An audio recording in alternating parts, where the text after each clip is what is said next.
Hello बच्चों, कैसे हो आप सभी। आशा है आप सभी कुशल मंगल होंगे।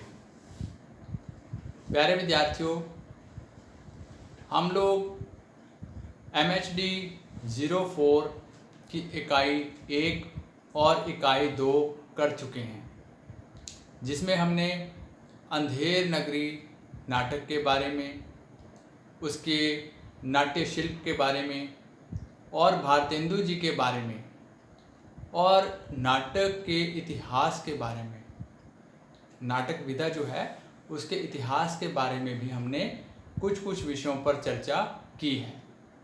आशा है आपको वो सब बातें समझ आ गई हों। तो आज के इस वीडियो लेक्चर में बेटे मैं हरिंदर कुमार आप सभी का एक बार फिर से पुनः स्वागत करता हूँ। आप सभी का हार्दिक अभिनंदन करता हूँ। विद्यार्थी वर्ग एक ऐसा वर्ग है जहाँ सीखने की इच्छा, सीखने की ललक, सीखने की जिज्ञासा हमेशा विद्यमान रहती है। क्यों? क्योंकि हमने अपने उज्जवल भविष्य की कामना हमारे मन मस्तिष्क में, हमारे दिल में छिपी हुई है और उज्जवल भविष्य के लिए पढ़ाई करना, अपने स्टडीज़ को, अपनी पढ़ाई को समय देना, यही एक विद्यार्थी का मूल कर्तव्य है। तो प्यारे विद्यार्थियों, आज की इस वीडियो लेक्चर में मैं आप लोगों के लिए कुछ विशेष भी लेकर आया हूँ। हालांकि आज के इस वीडियो लेक्चर में हमने MHD 04 की इकाई जो 3 है, अंधेर नगरी का नाट्य शिल्प, उस पर बातचीत करनी है। लेकिन उससे पहले मुझे आपके जो ईमेल्स या आपके जो कुछ फ़ोन्स या मैसेजेस जो मुझे प्राप्त हुए हैं, उसके आधार पर मैं जो जानकारी बच्चों ने मांगी है वो भी मैं आपको यहाँ देना चाहूँगा। कुछ विद्यार्थियों ने भारतेंदु जी के जो अनुवादित नाटक हैं या उनकी जो मौलिक कृतियाँ हैं, जो उनकी जो रचनाएं हैं, उनके बारे में अपना मैसेज भेजा है कि उनके नाम भी सर हमें, या उनके रचना काल भी सर हमें बता दिए जाएं। ठीक है, तो ये बहुत अच्छी बात है कि जिस नाटककार के बारे में, भारतेंदु जी के बारे में, जिस लेखक के बारे में हम पढ़ रहे हैं, या उनकी जो एक रचना अंधेर नगरी के बारे में हम पढ़ रहे हैं, उसके अतिरिक्त उनकी और कौन कौन सी रचनाएं हैं, कौन कौन सी कृतियां हैं, उनके बारे में भी हमें थोड़ा सा मालूम होना चाहिए। तो बेटे, भारतेंदु जी की जो प्रमुख कृतियां हैं वो आप नोट कर लीजिए, मैं आपको लिखवा देता हूँ। तो सबसे पहले है जो उनके अनुदित नाटक हैं, उनमें सबसे पहले आता है बेटे विद्या सुंदर, जिसका प्रकाशन वर्ष 1868। फिर रत्नावली, ये केवल अनुदित नाटक हैं, जो मैं बोल रहा हूँ ये केवल अनुदित नाटक हैं। इसके बाद मौलिक नाटक मैं आपको अलग से लिखवाऊंगा। पहले आप अनुदित नाटक जो हैं वो क्रम से लिख लीजिए।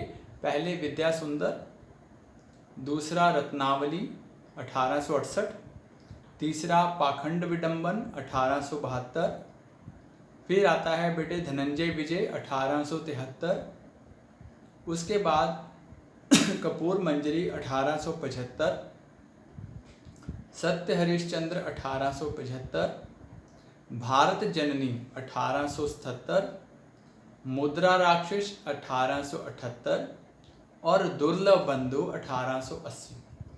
ठीक है, ये उनके अनुदित नाटक जो मैंने आपको लिखवाए। उसके बाद उनके जो कुछ मौलिक नाटक हैं वो भी आप नोट कर लीजिए। पहला है वैदिक हिंसा हिंसा न भवती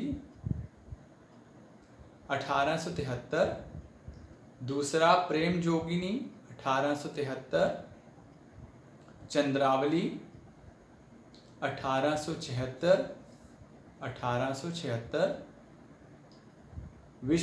विषमौषधम 1876, यह एक प्रहसन है, यह भी साथ में लिख लीजिएगा।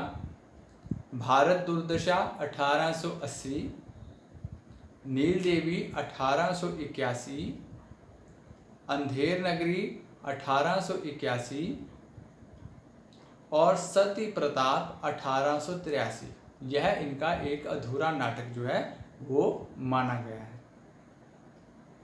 इनकी कुछ काव्य रचनाएं, भारतेंदु जी की कुछ प्रमुख काव्य रचनाएं जैसे भक्त सर्वस्व 1870, प्रेम मालिका 1871, प्रेम माधुरी 1875, प्रेम तरंग 1877, उत्तरार्ध भक्तमाल 1877, प्रेम प्रलाप 1877, होली 1889, मधुमुकुल 1881, फूलों का गुच्छा 1882, प्रेम फुलवारी 1883 और कृष्ण चरित्र 1883।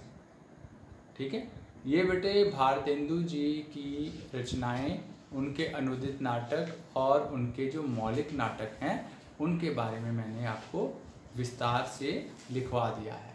ठीक है, हालांकि आज के इस वीडियो लेक्चर का ये विषय नहीं है। आज हमने अंधेर नगरी का जो नाट्य शिल्प है उस पर चर्चा करनी है, लेकिन आपके जो ईमेल्स और मैसेजेस हमको प्राप्त हुए हैं उसके आधार पर मैंने ये जानकारी आप लोगों को दी है। अंधेर नगरी नाटक के बारे में भी मैं आपको थोड़ा सा बता देता हूँ। जैसे आपको पता ही है कि ये जो नाटक है, इस नाटक के रचयिता जो हैं वो भारतेंदु हरिश्चंद्र जी हैं। अंधेर नगरी चौपट राजा मुहावरे के आधार पर इस नाटक का नायक जो है वह भी चौपट राजा के रूप में दिखाया गया है, जहाँ सारी शासन व्यवस्था जो है अस्त व्यस्त है। यह एक संकीर्ण प्रहसन जो है वो माना गया है।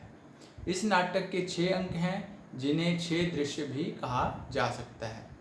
नाटक के प्रमुख पात्र कौन कौन से हैं बेटे, आप चाहो तो लिख सकते हो। पहला है महंत। नाटक के प्रमुख पात्रों में महंत जी, नारायण दास और गोवर्धन दास जो महंत जी के चेले हैं। उसके बाद कबाब वाला, घासी राम, नारंगी वाला, हलवाई, कुंजड़िन, चूरन वाला, बनिया, पाचक वाला, मुगल, जात वाला, ये सब पात्र एक बाजार के हैं। फिर प्रजा, मंत्री, सेवक, फरियादी, कुल्लू, कारीगर, चूने वाला, भिस्ती, कस्सई, गडरिया, कोतवाल, प्यादा, ये सब भी नाटक के पात्र माने गए हैं।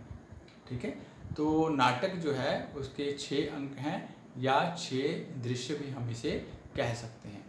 तो ये बेटे एक छोटी सी जानकारी अंधेर नगरी नाटक के बारे में और भारतेंदु जी के अनुदित और मौलिक नाटकों के बारे में। तो आइए अब बिना किसी देरी के हम आज की जो तीसरी इकाई है हमारी अंधेर नगरी का नाट्य शिल्प, उस पर बातचीत करते हैं। अंधेर नगरी, जैसे मैंने आपको बताया है, पहले भी बताया है कि यह एक प्रहसन के रूप में है। तो वो कैसे, ठीक है, उसके बारे में हम आज के इस वीडियो लेक्चर में चर्चा करेंगे। फिर अंधेर नगरी के जो नाट्य शिल्प की विशेषताएं हैं वो कौन कौन सी विशेषताएं हैं, किन विशेषताओं के आधार पर हम इसे नाट्य शिल्प के आधार पर एक सही नाटक या काबिल नाटक मानते हैं, तो उस नाट्य शिल्प की विशेषताओं पर भी हम चर्चा करेंगे। अंधेर नगरी का रूप विधान क्या है, उसका भाषिक प्रयोग क्या है, या रंगमंचीय प्रस्तुति के आधार पर नाटक कैसा है, तो इन सब छोटी छोटी बातों पर भी हम आज के इस वीडियो लेक्चर में भैया बेटे चर्चा करते चलेंगे। इस इकाई में हम पढ़ेंगे कि नाट्य शिल्प जो है, विशेषकर अंधेर नगरी के नाट्य शिल्प की क्या विशेषताएं हैं जो इसे एक साथ इतने सूक्ष्म और व्यापक संदर्भों का सार्वभौमिक नाटक बनाती हैं। कोई भी नाटक बेटे केवल अपने कथा मात्र से महत्वपूर्ण नहीं होता। ऐसा नहीं है कि अगर कथा अच्छी है तो मतलब नाटक या कोई कृति जो है वह सफल हो गई। तो उसमें कुछ और भी विशेषताएं, जैसे भाषा है, भाषा कैसी है, सुंदर है, सटीक है, भाषा में मुहावरों का प्रयोग है नहीं है, भाषा सरल है, और दूसरी सबसे बड़ी बात है कि भाषा कितने लोगों की पहुंच में है, अर्थात कितने लोग जो हैं उस भाषा को पढ़ सकते हैं, उसे समझ सकते हैं। यह बात बहुत ज़रूरी है। ठीक है, अब जैसे मान लो हमने कोई अंग्रेज़ी भाषा में कोई नाटक है, कोई पुस्तक है, वो हम ऐसे एक व्यक्ति को पकड़ा दें जिसे अंग्रेज़ी भाषा नहीं आती या बहुत कम आती है, तो उसके लिए क्या उस कृति का कोई महत्व रहा?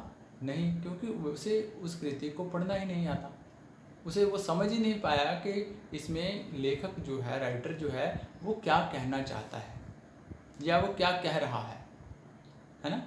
तो भाषा में हर चीज़, भाषा में वाक्यों का प्रयोग, मुहावरों का प्रयोग, है ना? तो ये सब बातें जो हैं यह भी महत्वपूर्ण होती हैं और उसकी संश्लिष्टता, उसकी समग्रता उसे अमर और सृजनात्मक बनाती हैं, जिसके लिए नाटककार की संवेदना नाटक के दृश्य, काव्यत्व और सामूहिकता में उसका प्रत्यक्ष सरोकार और नाट्य शिल्प पर उसका अधिकार जो है वो आवश्यक है। अंधेर नगरी नाटक जो बदलते युग के अनुसार हिंदी नाटक और रंगमंच के लिए एक मौलिक, लचीले, जीवंत और सार्थक नाट्य शिल्प का उदाहरण प्रस्तुत करता है। अब ये देखिए, मैंने कितनी बातें आपको बताई कि अंधेर नगरी जो नाटक है वो हिंदी नाटक और रंगमंच के लिए एक मौलिक, ठीक है, और लचीले, फिर जीवंत और सार्थक नाट्य शिल्प का उदाहरण प्रस्तुत करता है। तो ये सब क्या है? ये नाट्य शिल्प की विशेषताएं हैं और ये सब विशेषताएं जो हैं वह अंधेर नगरी नाटक में विद्यमान है, पाई जाती हैं। भाषा की बनावट और उसके गठन का ध्यान रखते हुए भी जो भारतेंदु जी हैं उन्होंने भाषा में शब्दों को, वाक्यों को, मुहावरों के साथ साथ लय को, आरोह अवरोह को, ध्वनियों को एवं क्रियाओं को इत्यादि सब बातों का उन्होंने विशेष ध्यान रखा है। जैसा मैंने आपको पहली इकाई जब हमने बातचीत की थी, इकाई 1 में और 2 में, वहाँ भी मैंने बताया था कि ये जो अंधेर नगरी नाटक है इसको प्रहसन कहा गया। तो प्रहसन की भी कुछ विशेषताएं होती हैं बेटे। प्रहसन की क्या विशेषताएं होती हैं? जैसे ये हास्य प्रधान होना चाहिए, अर्थात इसमें ऐसा ना हो कि जो पाठक है वो पढ़ते पढ़ते उसको बोरियत महसूस करने लगे, है ना? तो बीच बीच में लेखक जो है वो कहीं कहीं हास्य व्यंग का विधान भी यहाँ पर रखता है, आवश्यक मानता है। फिर इसका नायक जो है प्रहसन का, वह कोई राजा, कोई धनी व्यक्ति, ऐसा कोई या बहुत बड़ा इंसान जो है उसको लेकर के भी यह लिखा जा सकता है। अनेक पात्रों का समावेश इसमें होता है, अनेक दृश्यों का समावेश होता है। जैसे अंधेर नगरी में भी मैंने आपको कहा कि 6 दृश्य हैं, ठीक है, 6 अंकों में या 6 दृश्यों में यह नाटक जो है विभाजित है। तो इस प्रकार इस अंधेर नगरी को एक प्रहसन भी कहा जा सकता है। तो ये तो बेटे अंधेर नगरी के जो नाट्य शिल्प पर हम जब चर्चा कर रहे हैं, तो अंधेर नगरी प्रहसन का अर्थ अगर मैं आपको बताऊं तो यही बात मैं बेटे कर रहा हूं, आप मैसेज मत भेजो, अभी पहले सुन लो। अंधेर नगरी एक प्रहसन है, यह पूरा नाटक नहीं है, लेकिन इसे भारतेंदु हरिश्चंद्र ने 6 अंकों में विभाजित किया है। ये सभी अंक जो हैं वह अलग अलग स्थानों पर घटित होते हैं। ये बहुत बड़ी बात है कि अलग अलग स्थानों पर यह अंक घटित होते हैं।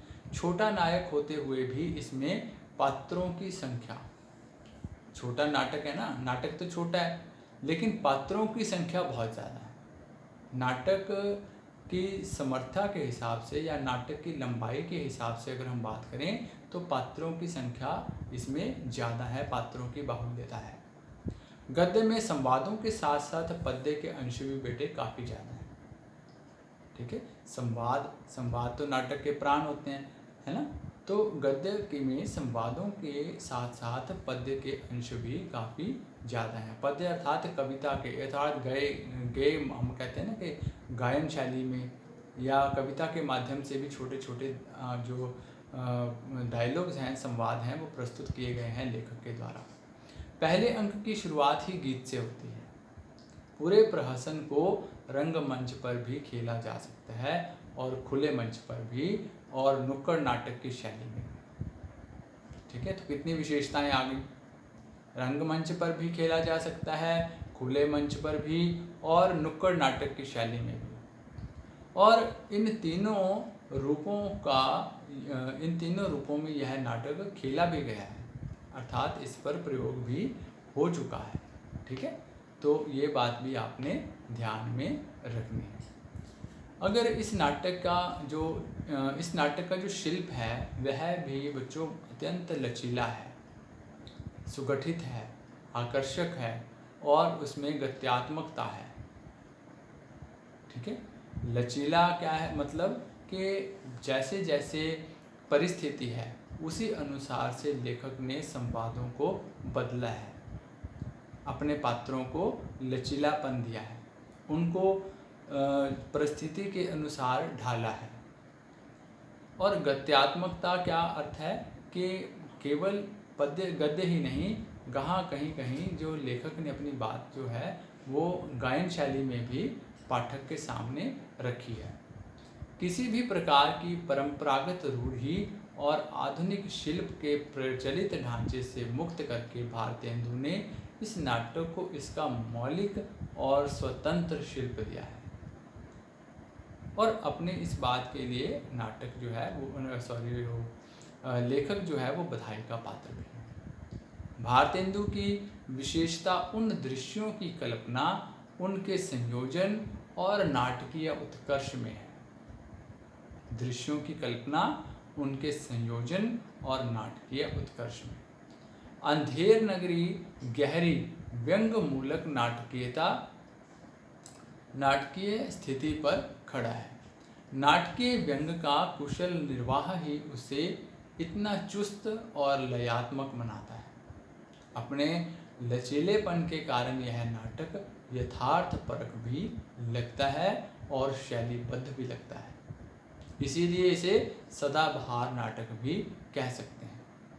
ठीक है, जैसा कि हमने बच्चों जैसा कि हमने पिछली इकाई में बात की थी, अगर वो वीडियो लेक्चर आपने मेरा ध्यान से सुना हो तो वहाँ भी हम इस बात पर चर्चा कर चुके हैं कि आज के दौर में भी यह नाटक उतना ही सशक्त है जितना भारतेंदु युग के समय में था। ठीक है, क्या हमने पहले भी इस बात पर चर्चा की थी कि क्या इस नाटक की कथा वस्तु के आधार पर ही हम इसे एक अंधेर नगरी कह सकते हैं, या अंधेर नगरी से हमारा अभिप्राय जहाँ ना तो बुद्धि है, ना विवेक है ना समाज में किसी प्रकार के नियम हैं, और समाज जो है, जैसे हमने ये इस नाटक की पहली पंक्ति टके सेर भाजी टके सेर खाजा, तो सब कुछ मतलब एक ही भाव में, जिस भाव में मिट्टी बिकती है उसी भाव में सोना बिक रहा है ना, सब कुछ एक ही भाव में है। और टके टके के लिए लोग जो हैं, टके टके अर्थात पैसे पैसे के लिए लोग जो हैं वो अपना सब कुछ, अपना ईमान, अपना धर्म, सब कुछ बेचने के लिए तैयार है। कथा विन्यास की गतिशीलता की तरह इसके पात्र भी पूर्व निर्धारित नहीं है। वह किसी चौकटे में बंधे हुए नहीं हैं, वह जीवित पात्र हैं। वे नाटकीय व्यंग और विश्वजनीन संदर्भों को व्यंजित करने वाले पात्र हैं और प्रतीकात्मक भी हैं, लेकिन फिर भी वे विशिष्ट और व्यक्ति चरित्र नहीं हैं। ठीक है, क्यों? क्योंकि लेखक जो है वो पात्रों के माध्यम से ही जो समाज में फैली हुई भ्रष्टाचारी है, रिश्वतखोरी है, अर्थलोलुपता है, उसके बारे में पाठक को सुचारू ढंग से पाठक को बताता है, और उसे इस बात के लिए वह एक सही दिशा निर्देश प्रदान करता है कि लोभ और लालच जो हैं वो मानव के पतन में सबसे बड़ी भूमिका निभाते हैं। ठीक है, अगर आप लोगों ने यह नाटक पढ़ा हो या हम इस नाटक पर चर्चा करें तो नाटक का जो पात्र है, जो महंत का शिष्य है गोवर्धन दास, जब वह पहली बार उस नगरी में पहुंचता है तो उसे वह नगरी बहुत लुभावित लगती है, अच्छी लगती है, और वो अपने मन में यह विचार बना लेता है कि वह अब इसी नगरी में रहेगा, और वह यह बात अपने जो गुरु हैं महंत जी उनको भी बताता है कि उसने अब इसी नगरी में रहने का एक निर्णय विचार कर लिया है। लेकिन उसके जो महंत जी हैं, जो गुरु जी हैं, वो उसको बताते हैं कि यह नगरी जो है यह रहने लायक नहीं है। वो कहता है क्यों गुरुजी, ये तो बहुत अच्छी बात है, यहाँ तो सब वस्तुएं एक ही भाव में बिकती हैं और कितनी जो महंगी वस्तुएं वो कितनी सस्ती मिल जाती हैं। तो लेकिन गुरुजी कहते हैं कि ये जो व्यवस्था है, जो ऐसी व्यवस्था है, यह मानव के हित में नहीं है। ठीक है। अंधेर नगरी के नाट्य शिल्प और रूप विधान की यह पूर्णता, यह लचीलापन और गत्यात्मकता उसके भाषिक प्रयोग के कारण भी है। भाषिक प्रयोग, भाषा, क्योंकि भाषा ही जो पात्रों को जीवंतता प्रदान करती है।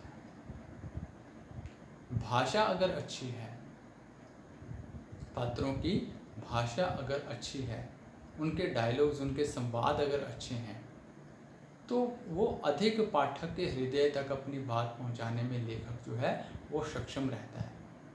यह भाषा बोलचाल की सीधी साधी भाषा होते हुए भी अपने प्रयोग की विशेषता के कारण नवीन हो जाती है, जो साहित्यिकता से मुक्ति की जीवंत भाषा लगती है। पात्रों के स्वभाव, भावों और स्थितियों के अनुसार यह भाषा अपना स्वरूप जो है ढाल लेती है। देखिए, अगर मान लीजिए कोई हम लोग ऐसी जगह पे गए हैं जहाँ जो समय है उसके मतलब किसी के क्रियाम पे गए हैं, है ना, तो वहाँ पे कि अक्सर अपने आप ही हम लोगों को रोना आ जाता है ना। किसी की मरकत में गए हैं तो अपने आप ही ऐसा लगता है कि हम अंदर से भर गए और हमें रोना आना शुरू हो गया। और ऐसे ही अगर हम किसी शादी में, किसी खुशी के फंक्शन में जाते हैं, है ना, तो हमें अंदर से खुशी महसूस होती है। तो जैसे परिवेश में हम रह रहे हैं, ठीक है, जैसे परिवेश में, जैसी परिस्थितियों में हम रह रहे हैं, उसी के अनुसार हमारी भाषा बन जाती है। ठीक है। मान लो कोई पंजाबी व्यक्ति है, पंजाब में रहना वाला व्यक्ति है, वो उसको कुछ महीनों के लिए या कुछ ज़्यादा समय के लिए कहीं और विदेश में रहने का अवसर प्राप्त हो गया, तो आप ये देखोगे कि उस विदेशी भाषा का प्रभाव उस पर अपने आप ही कुछ समय बाद होने लगेगा, है ना, होने लगता है ना। जब हम एक अपने क्षेत्र से निकल के किसी दूसरे क्षेत्र में चले जाते हैं, तो उस क्षेत्र की भाषा का प्रभाव हम पर अवश्य होता है। तो नाटककार जो है, जो लेखक है, वो भी जब उसका एक ये होता है कि उसने अपनी बात पाठक तक पहुंचानी है, तो वो ऐसे शब्दों का, ऐसे भाषा का चयन करता है कि वो जो अपनी बात पाठक तक पहुंचाना चाहता है, वो बात पाठक तक जल्दी और बड़े अच्छे ढंग से पहुंच जाए, और पाठक जो है उसकी भाषा से, उसके पात्रों की भाषा से प्रभावित हो। ठीक है। इस प्रकार भाषा के रचाव में भी लोक चेतना और आधुनिक चेतना जो है वो एक साथ काम करती है। लोक चेतना और आधुनिक चेतना। अंधेर नगरी के भाषिक प्रयोग में भी बेटे शब्द चयन, शब्द संयोजन, शब्दों की पुनरावृत्ति, यहाँ तक कि शब्दों की तोड़ मरोड़ और वाक्य रचना का टूटा फूटा होना भी उतना ही रचनात्मक काम करता है जितना ध्वनि, लय, संकेत, व्यंजनाएं और उनसे उत्पन्न भंगिमाएं एवं क्रियाएं। ठीक है। अपने इस बात को थोड़ा सा स्पष्ट कर देता हूँ, बहुत से बच्चों को ये बात नहीं समझ आई होगी।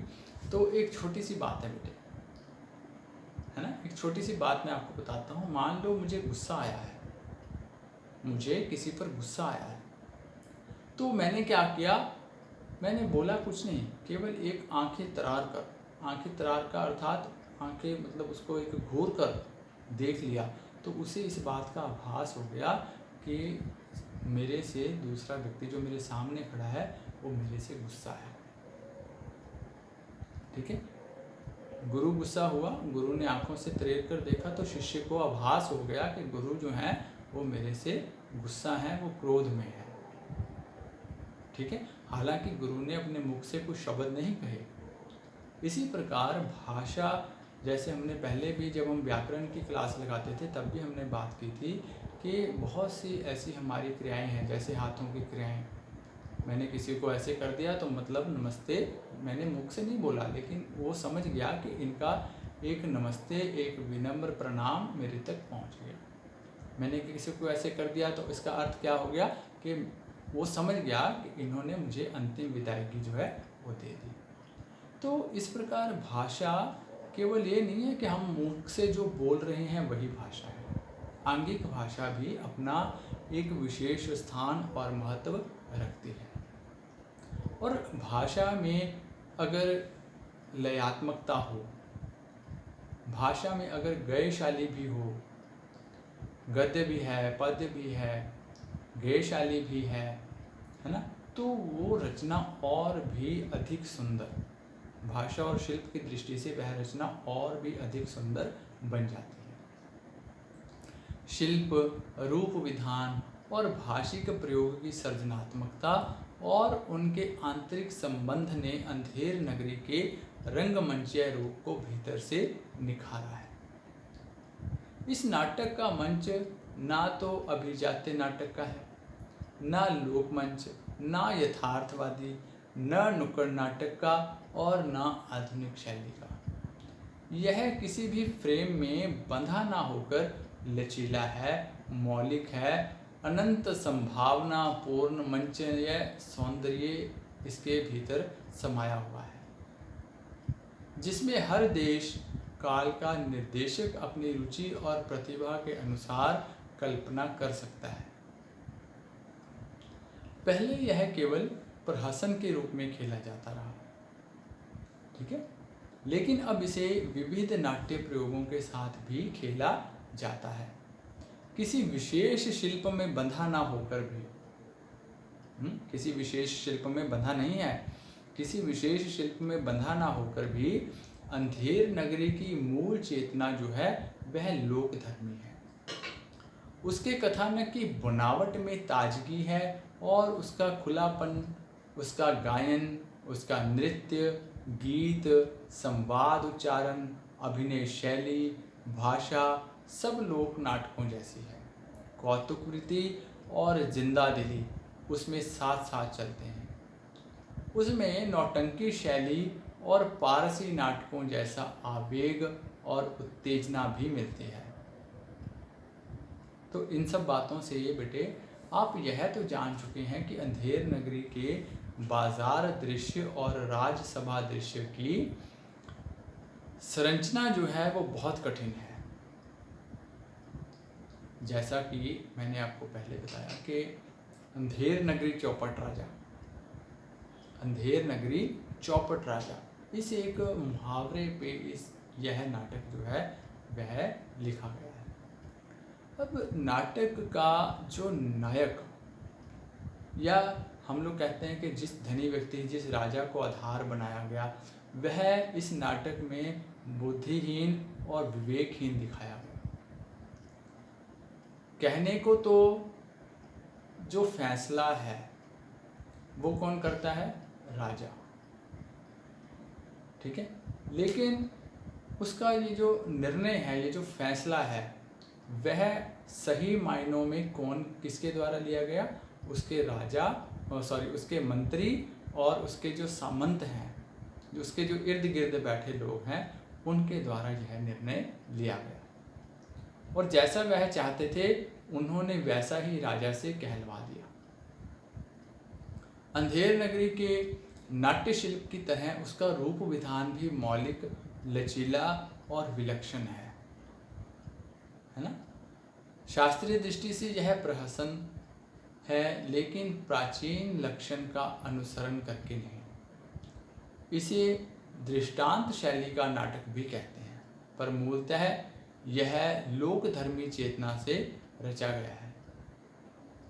इसके संवांग जो हैं, नौटंकी के स्वरूप का भी अनुभव किया जा सकता है, पर यह इन शैलियों का अनुकरण नहीं है। इसमें समकालीन दृष्टि से शास्त्रीय विधान का प्रयोग भी किसी तरह से किया गया है। कभी इस नाटक में पारसी नाटक विधान और अभिनय शैली लगेगी और कभी एब्सर्ड नाटकों की तरह कथानकहीनता, असंबद्ध स्थितियाँ, नामहीन नायकत्वहीन पात्र, बेतुकी बातें, अर्थहीन भाषा मिलेगी। पर यह एब्सर्ड नाटक भी नहीं है। अंधेर नगरी हिंदी नाट्य कला की युगीन ज़रूरतों के अनुसार नाटक के रूप विधान का उदाहरण प्रस्तुत करता है। इसकी रंगमंचीय जो प्रस्तुतियां हैं, व्यंजनात्मक विषय, वैविध्य और समकालीन अनुभवों से कलात्मक होती गई। समकालीन हिंदी रंगमंच पर भी इस नाटक की यशगान शैली, नौटंकी शैली, पारसी शैली, यथार्थवादी शैली, नुक्कड़ नाटक, हास्य नाटक आदि अनेक शैलियों में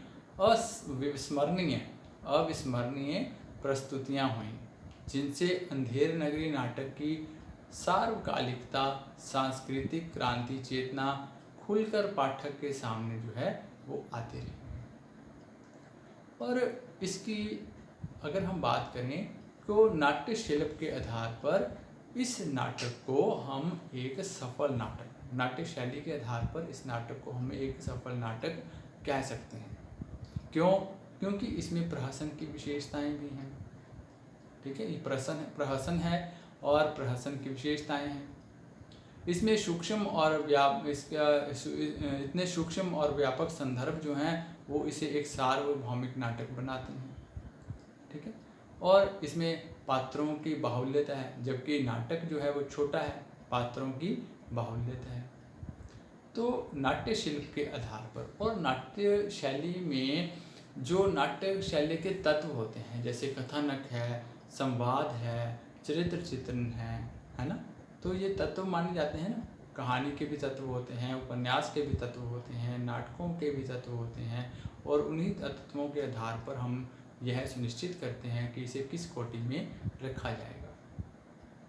ठीक है, और उसके बाद देखो, नाटक में पात्रों का होना तो स्वाभाविक है, लेकिन उन पात्रों को जो डायलॉग्स दिए गए हैं, उन पात्रों को जो संवाद दिए गए हैं, लेखक अपनी बात उन संवादों के माध्यम से अपने पात्रों से कैसे कहलवाता है और अपनी बात वो कैसे पाठक तक पहुंचाता है, ये एक बहुत बड़ी विशेष बात मानी जाती है। और लेखक जो है, अगर वह ऐसा करने में सफल रहता है तो ही उसकी कृति जो है, उसकी रचना जो है वो सफल मानी जाती है। क्योंकि बच्चों, हर काम को करने के पीछे कोई ना कोई हमारा स्वार्थ अवश्य होता है ना। कोई ना कोई स्वार्थ हमारा निहित होता है, तभी तो हम कोई कार्य करते हैं।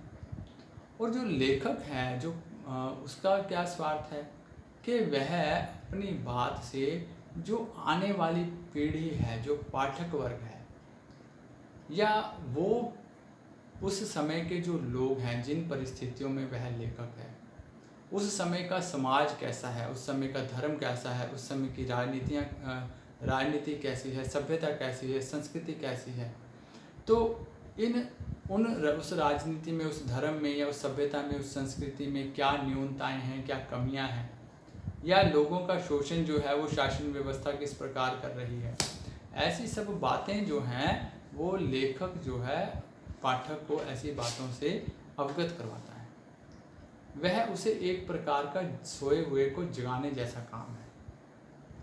ठीक है, एक तरह का सोए हुए को जगाने जैसा काम है। वो अपनी बातों से सोई हुई जनता में, जैसे हम कहते हैं कि हमारे भारत पर अंग्रेजों का शासन था, है ना, अंग्रेजों का शासन था, तो उस समय ऐसी कविताएं, ऐसे नाटक, ऐसी कहानियां रची गई जो व्यक्ति के भीतर क्रांति की ज्वाला को प्रज्वलित करती थी। अर्थात इस बात के लिए उनको तैयार किया जाता था कि वो अंग्रेज़ों के विरुद्ध लड़ाई लड़ें और भारत को आज़ादी दिलाने में अपना सहयोग, अपनी शमूलियत दें। तो लेखक का या जो नाटककार है, कहानीकार है, चाहे वो उपन्यासकार है ना, तो उसका मूल उद्देश्य क्या होता है? उसका मूल उद्देश्य होता है कि पाठक को एक नई दिशा, एक नई सेध प्रदान करना। तो इस दृष्टि से भी यह नाटक जो है वो पूर्णतः सफल नाटक कहा जा सकता है। तो आज की वीडियो में बेटे इतना ही। हमने आज की इस वीडियो लेक्चर में बात की अंधेर नगरी नाटक के नाट्य शिल्प के बारे में। और अंधेर, इसमें मैंने आपको भारतेंदु जो युग था या भारतेंदु जी की जो प्रमुख रचनाएं थी, उनके अनुदित नाटक कौन से थे, उनके मौलिक नाटक कौन से थे, या उनकी जो काव्य रचनाएं थी वो कौन कौन सी थी, वह कब प्रकाशित हुई, उसका प्रकाशन वर्ष, तो ये सब छोटी छोटी बातें जो थी ये मैंने आपको लिखवा दी। और एक अनुरोध मैंने अपनी पहले वीडियो लेक्चर्स में भी किया है, अब फिर कर रहा हूँ।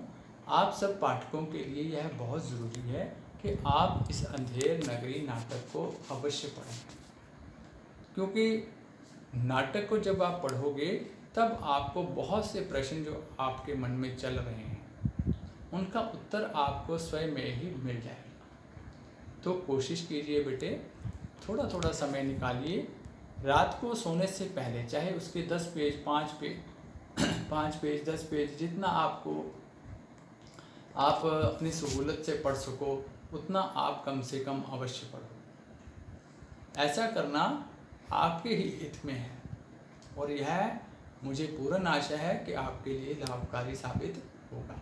तो बहुत बहुत धन्यवाद, आभार। अगली इकाई में फिर मिलेंगे बेटे, तब तक के लिए धन्यवाद।